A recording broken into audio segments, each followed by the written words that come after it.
देखिए, पत्रकार तो मैं था ही नहीं, मैं यूट्यूबर था। पता है, मैं कंफ्यूजन में जी रहा था कि मैं पत्रकार बन गया हूँ।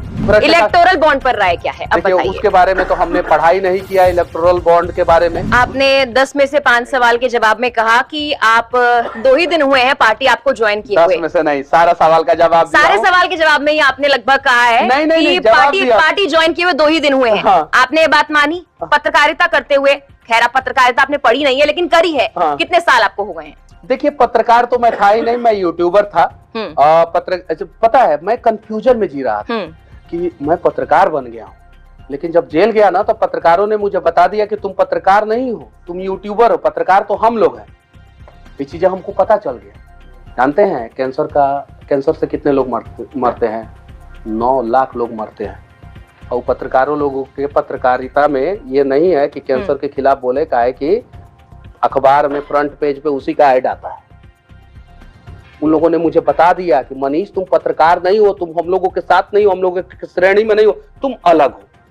तो जेल से निकलने के बाद मैं यूट्यूबर हूँ, वो ये अलग। मनीष कश्यप भले ही यूट्यूबर है, भले ही पत्रकार है, भले ही नेता बन गया, भ्रष्टाचार पर आपकी राय क्या है? एकदम बिल्कुल, भ्रष्टाचार खत्म होना चाहिए। और बिहार में अभी भी ग्राउंड लेवल पे भ्रष्टाचार है। एक शब्द ज्यादा बोल दिया मैं आपको, एकदम भ्रष्टाचार। इलेक्टोरल बॉन्ड पर राय क्या है, अब बताइए। उसके बारे में तो हमने पढ़ाई नहीं किया, इलेक्टोरल बॉन्ड के बारे में। यूट्यूबर बन गए तो भी पढ़ाई नहीं की, इंजीनियर बन गए तो भी नहीं। सुनिए, आपने बहुत बोल दिया। अब एक बार हमें सवाल करने दीजिए, आप जवाब दीजिएगा, बहुत टाइम आपको मिलेगा। आप इंजीनियर बन गए, इलेक्टोरल बॉन्ड के बारे में नहीं जानते। आप 2 दिन के नेता बन गए, आप इलेक्टोरल बॉन्ड के बारे में नहीं जानते। आप क्रांतिकारी बन गए, आप देश में उस योजना के बारे में नहीं जानते जिसके बारे में सुप्रीम कोर्ट ने कह दिया कि यह असंवैधानिक है, जिसके बारे में आप जिस पार्टी में गए हैं ये कह दिया गया कि उस पार्टी ने उन कंपनियों से चंदा लिया है जिन कंपनियों पर ईडी सीबीआई की रेड पड़ी है। आपको उसके बारे में जानकारी नहीं है? देखिए, हर दिन जो है, नहीं पूछिए, सवाल पूछिए, आपका गुस्सा जो है जायज है।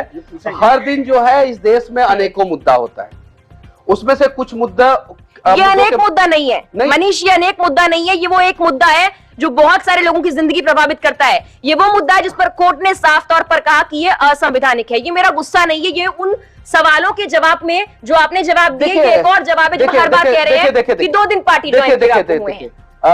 कोर्ट ने बहुत सारे चीजों पे जो है अपना फैसला दिया, और कोर्ट के फैसलों पे हम लोग कुछ नहीं कहना चाहते हैं। बस इतना जानते हैं कि कोर्ट ने ही आपको बाहर निकालने का फैसला भी दिया होगा।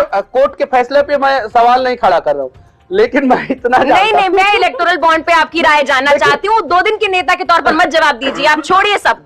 आप पत्रकार के तौर पर दीजिए, इंजीनियर के तौर पर दीजिए, आम जनता के तौर पर दीजिए। पार्टी ने इस बॉन्ड को लाया था तो कुछ सोच समझ के लाया था कि इससे अच्छा होगा, देश का भला होगा और पारदर्शिता आएगा। और पारदर्शिता आपके सामने है कि किसने कितना चंदा दिया है, किस पार्टी को चंदा दिया है, वो सामने है। डंडा मारने के बाद नहीं, लेकिन सामने तो है ना, कम से कम। देखिए, सामने तो है ना। मनीष, अभी आप क्या मानते हैं? एक सवाल मैं आपसे पूछना चाहता हूँ। आप एक शब्द में जवाब दीजिए। ये योजना सही थी या गलत? पार्टी ने सही सोच के लाया था। और प्रधानमंत्री नरेंद्र मोदी अभी बोल रहे हैं सही। अभी आप कह रहे हैं कि कोर्ट के आप जजमेंट पे सवाल नहीं करना चाहते, लेकिन पार्टी ने योजना सही ढंग से लाया था, सही तरीके से लाया था। इम्प्लीमेंट नहीं हुई? नहीं, इम्प्लीमेंट भी सही तरीके से हुआ था, लेकिन उसमें अब आगे क्या हुआ उसके बारे में मुझे स्टडी करने का मौका दीजिए। आप खुद ही कह रहे हैं पारदर्शिता के तौर पर लाई गई थी। अब आप कह रहे हैं आपको स्टडी करने की जरूरत है। बाद में क्या हुआ उसके बारे में मुझे जानकारी नहीं। चलिए, मैं इंतजार करूंगी। 2 दिन नहीं, 2 महीने के नेता जब बन जाएंगे ना, आपसे मौका मिलेगा सवाल करने का, फिर आऊंगी इस सवाल के साथ इलेक्टोरल